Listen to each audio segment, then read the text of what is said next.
Kasalukuyang nakakulong ang isang lalaki matapos patayin ang kanyang 2 taong gulang na apo sa Sitio Ilaya 1, Barangay Tibich, Gihulgan City, Negros Oriental noong Lunes, Disyembre 30. Positibong kinilala ng ina ng biktima na si Mildred ang suspect na si Reggie, 29 na taong gulang, binata at residente ng naturang lugar na umano'y sumaksak sa kanyang 2 taong gulang na batang lalaki hanggang sa mamatay.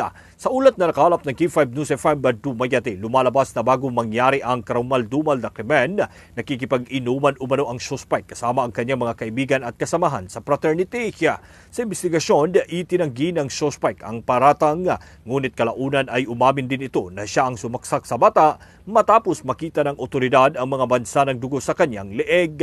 Sasampahan na ng kasong murder ang suspect na nakakulong ngayon sa silda ng Gihulgan City Police Station.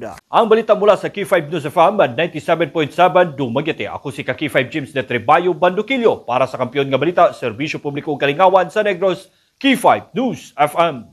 K5 News FM.